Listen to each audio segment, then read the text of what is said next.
Welcome to this special episode of Discovery Matters. For many people around the world, it is summertime, winter if you're in the southern hemisphere, but everybody who is speaking on this podcast is in the northern hemisphere, so it's summertime. So we're taking a break from our regularly scheduled editorial programming.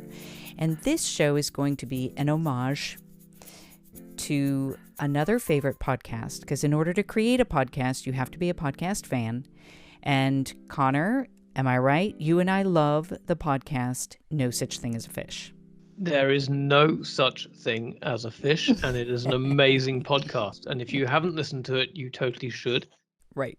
So we're going to do our best to have a No Such Thing as a Fish style fact show.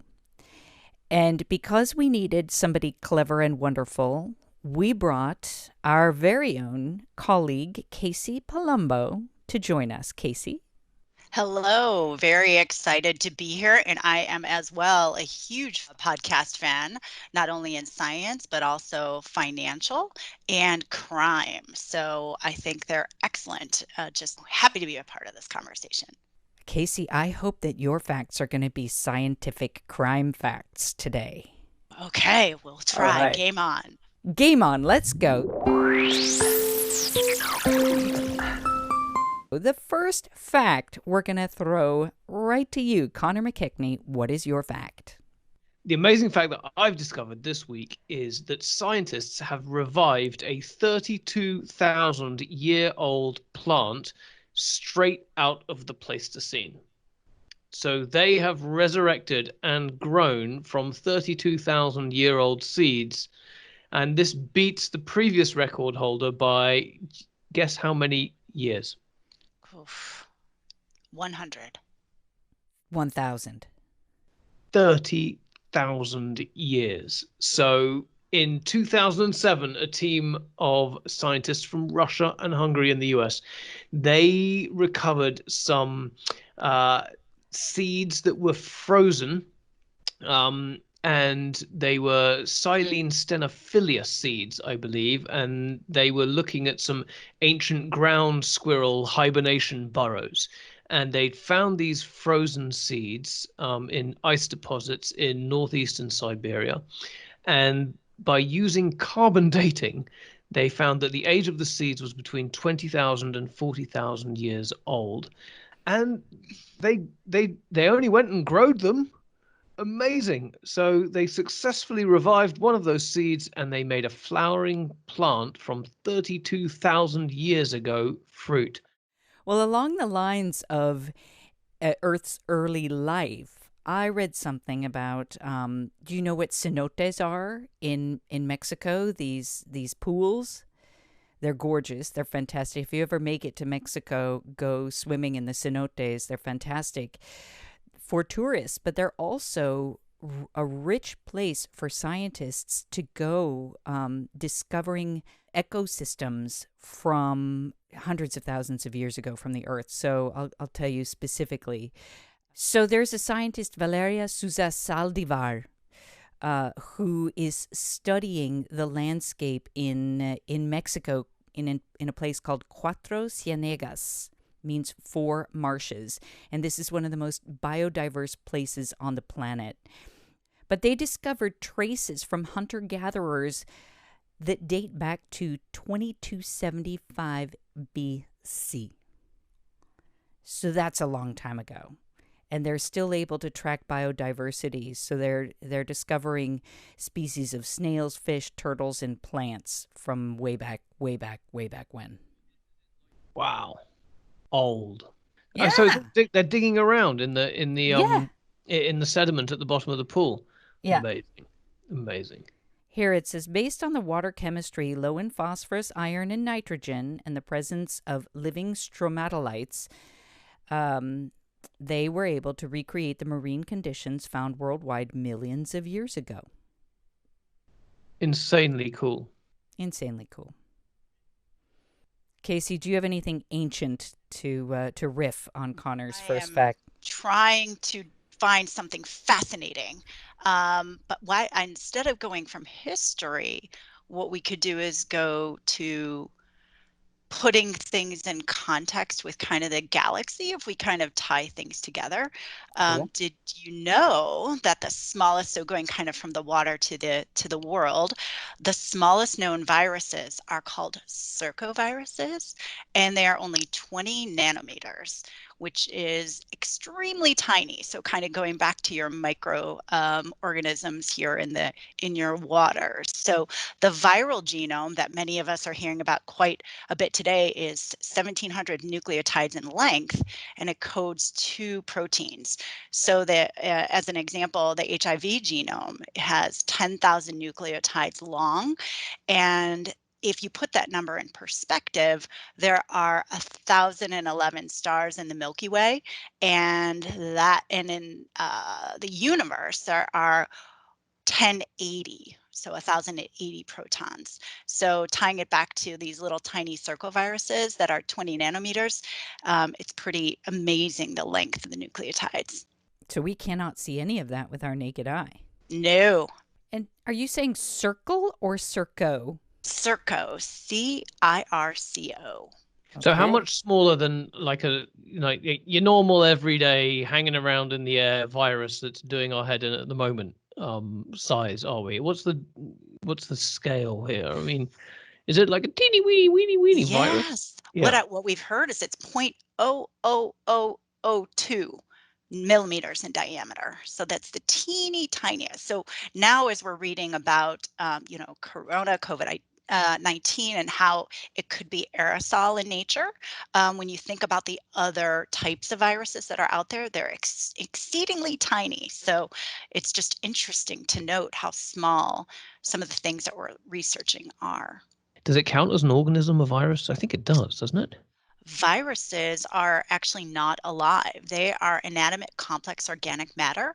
They really lack any form of energy, carbon metabolism, so they really can't replicate or evolve. Viruses are then reproduced and evolved only within cells. So they depend on living things to do their thing. You know, I was thinking about scientific vocabulary, and you said circo, and of course that comes from a Latin root circ, which means ring, and so it means around. And I started thinking about, so why do scientists go back to Latin and Greek roots to name new discoveries? Does either one of you know? I don't, but I love that. And it reminds me of Cirque du Soleil and how important it is just in general to our cultural well-being. Yeah. I want to say it's something to do with like the language of learning in like the 16th century or something being Latin or what have you. Something along those lines. Is that almost right? Go way more practical than that. It's because the languages are no longer spoken, and so these meanings do not change. So it's stability. It's about stability. Okay, because languages evolved and words that meant a certain thing like 100 years ago in English means something completely different today. And so because these languages are no longer spoken, oh, that's clever, isn't it? It's kind of, you've got some stability in your genius.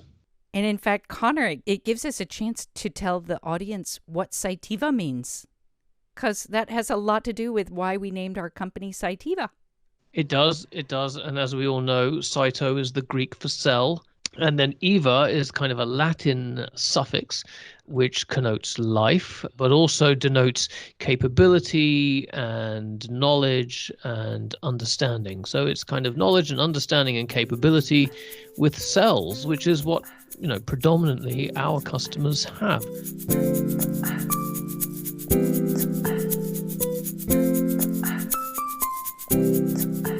Let's move to fact number 2 in the program, and Kaycee Palumbo, that one's yours.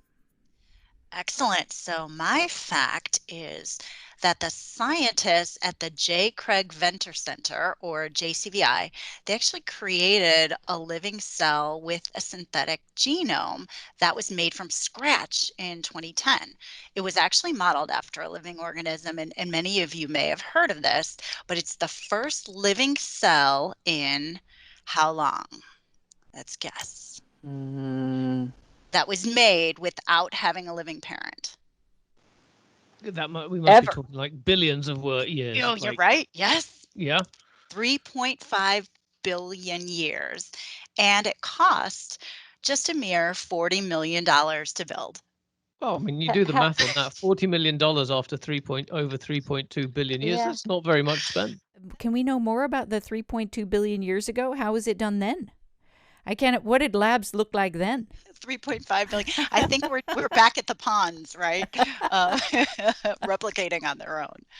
But it's interesting, tying back to this, what considers a life, and what will this mean, a billion years from now, or even 1,000 years from now, because how quickly science is now moving at such a pace that even within our lifetimes, what will be considered alive may really innovate. So let's then talk about DNA. Do you know if you stretched the DNA in one cell all the way out and made it flat, how long would it be? Is it to the moon and back? No, it's the DNA in one cell, 2 meters. But if you put all the DNA in all your cells together, then it's the moon and back. Twice the diameter of the solar system. That's according to the BBC. Whoa, that is absolutely insane. Those are some serious ingredients that make us who we are and why we are, I think. On that ingredient piece, isn't it interesting to think about that 99.9% of human DNA is actually the same?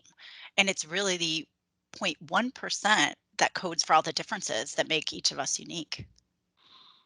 I read somewhere that we are actually 99% the same as a lot of other species, and just that 1% is different. How close are we to chimpanzees? Yeah, so we share 95% of our DNA with some types of primate, yeah. But we also share 50% of our genes, which make up 2% of our DNA, with guess what? Fungi. Fruit flies. Fruit flies is a correct answer. Yes, it is, Kaycee. I'm actually thinking of a plant. Bananas. Coming back to your ancient virus, Kaycee, 8% of human DNA is made up of ancient viruses that used to infect us and make us ill, but have now been incorporated into our genomes.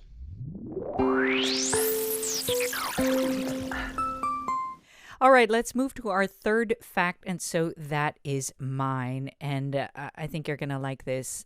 This is about a scientist who is studying the microbiome and how it affects our mood. So the scientist Katja Gavrish calls it the psychobiome, and that gut bacteria might change the way we think, feel, and act. So you're saying that, like, what's going on in our guts and the bacterial composition and the chemicals and the enzymes that they release can affect our psychological state, our minds, what we do, can control us. That's right. That's ultimate, the way to a person's brain is through their stomach. Or through what comes after it goes in the stomach. Our poo. You said that's the really most roundabout way of saying poo. But you're right. Now, taking that a step further, then could our yogurt or our kombucha, right, bring us better, better moods, right? It would be interesting to see then out of that what certain things that we may ingest may help us. Well, and in a way, it's science bringing forth what ancient Greeks believed, and they weren't sure why they believed it, right? But they believed that mental disorders arose when the digestive tract was producing too much black bile. So that's the connection between the gut and the brain. They didn't quite know what was going on, but this scientist is figuring it out. So there's been a lot of work done on the gut microbiome and how the microbiota affects things like the blood-brain barrier and how it affects inflammation and connections to diseases, as varied as autism or conditions like autism, and then diseases like Parkinson's and so on. And it's become really clear that we're a lot more complicated than we think. But did you read the one about the mind control fungus? No. What? So this has been demonstrated very clearly, and we've seen it happen in ants and cicadas. There are fungi that whose spores land on ants and cicadas, two different species of fungi on these different species of insect, and they grow. The mycelium of the fungus grows inside the ant while it's alive, and at the right point, it exerts some form of mind control through chemical releases that forces the ant to climb to a specified height on a plant, anchor itself in a leaf at that height, and just latch on and promptly die there, at which point a mushroom sprouts out of the head of the ant and scatters spores below on what is almost inevitably going to be the ant colony that the ant has climbed out of. So I feel like I'm in the middle of an Attenborough documentary, Connor, as you describe this. You are. This is, I think, where it actually first came to kind of like general awareness that this was a case, that this was something. There was the Attenborough documentary where we saw that fungus. It happens in cicadas as well, and it's even more gruesome, where the fungus growing inside the male cicada causes its abdomen to disintegrate, and the cicada, high on essentially amphetamines and a hallucinogenic drug which is exuded by the fungus, flies around in a frenzy, spreading spores out of the back of its abdomen all over other cicadas. Good God. It is. Yeah. Well, and the first part of your story, I thought, wow, this is fascinating. We should try and replicate that, use it. To help others kind of do work alongside each other towards a common goal. But then you talk about the second part, and it's gruesome and horrendous. So we'll have to have a bit more studies on this before it can be utilized effectively. It's zombies. Zombies are real. No one believes me. Zombies are real.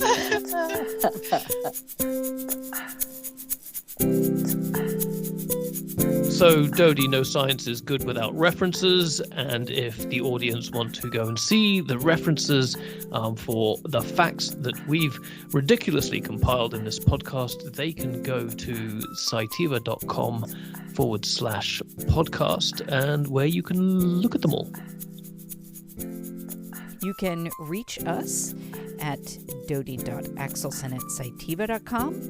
And you can tweet me at Conorato, or you can email me at connor.mckechnie, Google that, at cytiva.com.